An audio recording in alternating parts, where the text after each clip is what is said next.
Good evening, Internet, and welcome to Top Shift number 73. Now, this one is continuing the exploration of the cheap VR solutions that are available for Elite Dangerous. The previous episode, 72, covered RiftCat, and here we are looking at the alternative to RiftCat, which is Trinus. Now, Trinus has had a couple of enhancements since the last time we looked at it.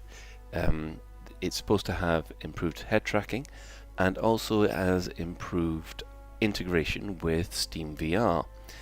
The only problem with the Steam VR integration is the same problem that RiftCat has, which is unfortunately the resolution isn't up to snuff. So what I thought I'd do is I would put it, as you can see, into side-by-side view, and again we will give it another try to see whether or not it has improved. So we'll start with the trial first mission. Now, I must admit, looking through my Colorcross headset, this does actually look quite good. Anybody in there?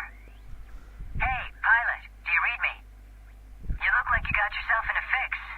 Looking Your about. ship's so dead in the water, I almost mistook it for one of these asteroids. Now, I'm just looking about Let me launch gently. a repair drone, see if I can't get Does that seem crate to back track online. okay. Lucky I showed up when I did. You wouldn't last long out here in your current predicament. But I will point out one thing: the clarity here of these images is a lot better than the previous version. Okay, your power's back up and running. Some control systems are still offline, but you should have basic drive functionality now. You might want to check that your throttle's still working. Go ahead and set your throttle, Commander. Right, okay. So looking around the cockpit doesn't seem to be too bad for the moment. Well, that's a result. We might just get this rust bucket space-worthy. Drone repair sequence is still running on your ship. You're lucky I had these things. They're not what you'd class as standard equipment. They don't Your exist in a attitude real game control at should now all. be active. See if you can pitch your ship up and down. Give it a go. Now I can actually That read looks to that be in working text order. in front of me Let's see if we can get you quite rolling well. Okay, A little you bit should be able to blurry. give it a try now. Spin your ship on its central axis using your roll controls. Ooh, Good job, ooh, that's Commander. quite nice One actually. final axis of control and you should be good to go. Yaw is back online now. Why don't you try pivoting your ship from side to side? Right, that seems to be okay. Oh, that is... I really actually feel for once that I'm sat in the cockpit. This is quite... Anytime today would be nice. This is quite surprising. That's it, Commander. It would appear you have a semi-operational sidewinder on your hands. I wouldn't take any chances, though, so you best get that ship into dock for repairs. There's Right an then. outpost nearby. See if you can make it there. Right, let's find this outpost. Now, it shouldn't be a lot easier than the RiftCat I version. guess now might be a good time to introduce myself. My name's Blaine. I'm something of a freelancer in these parts. You know, this could be a lucky break for both of us. I've been looking for a business partner, someone to help me with potentially lucrative ventures. And you need someone to take you under their wing, show you the ropes, so to speak. I have to say, it's not often I help out strangers like this, so I think you owe me one. The least you can do is buy me a Levy and brandy. I'll see you at the outpost, Commander. Oh, Blaine does yabber on a bit. I do apologise for that. Now, I am actually getting a little bit of an issue with the head tracking right at this moment. You can probably see it's nowhere near as smooth as the RiftCat one was. The other downside of this is because it's in side-by-side view, it has taken an absolute age to set up properly until I'm comfortable with it. It's... how shall I put this? RiftCat took approximately 5 to 10 minutes to set up, and I was up and running. It wasn't, of course, the best solution visually, but as far as head tracking was concerned, it did seem to be the better option. I mean, at the moment, I'm actually looking at my feet because the tracking, I can feel myself looking all the way down just to look at straight ahead in the game. Now, it took 3/4 of an hour to set this game up properly. Now, that was mostly due to tweaking settings here and there, both with the headset and, well, moving the lenses in the headset and also moving a couple of sliders on Trinus itself. The end result, I'll admit, is certainly worth it. unfortunately at the moment I can't seem to reset the head, the look forward.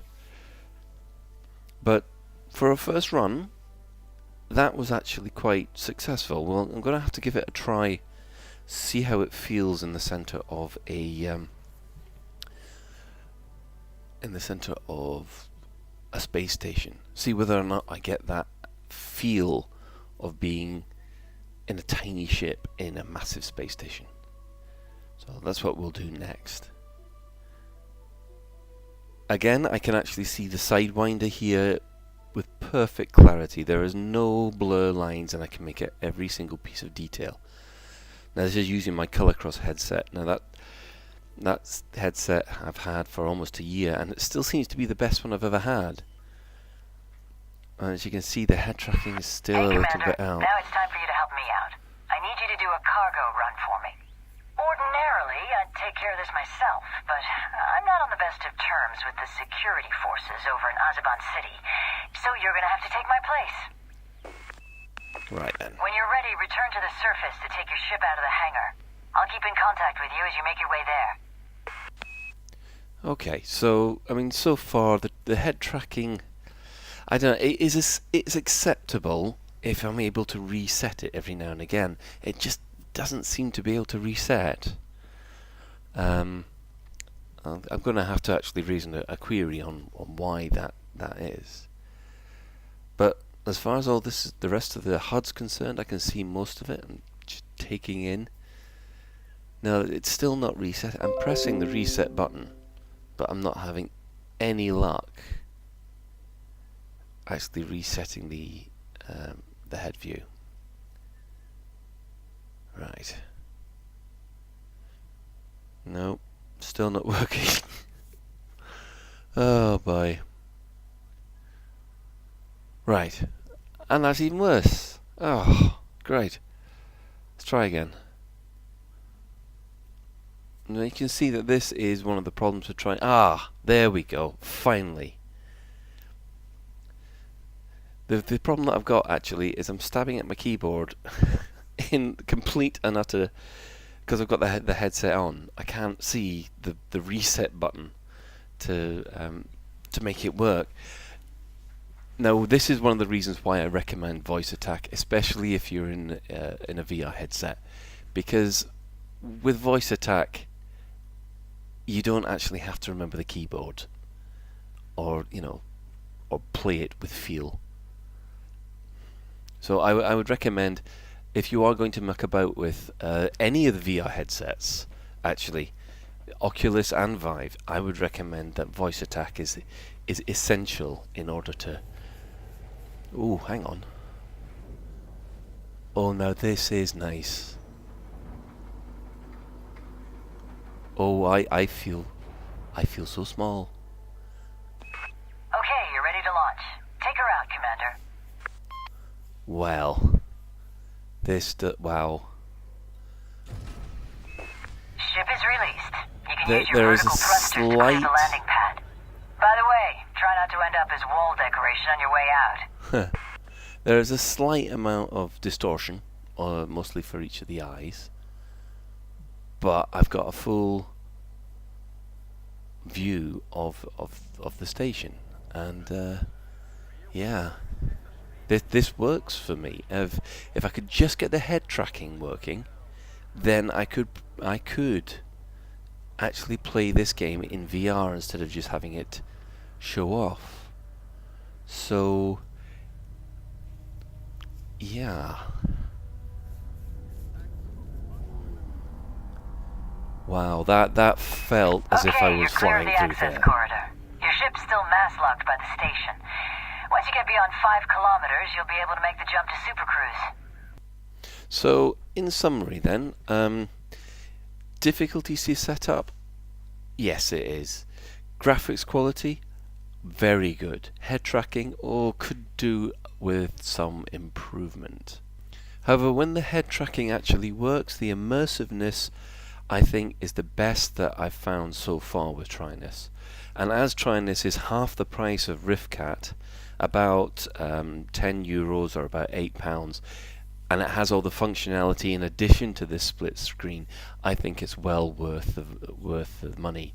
So in total, I think the entire solution came to £25, and I give that 19 out of 25. Thank you, and good night.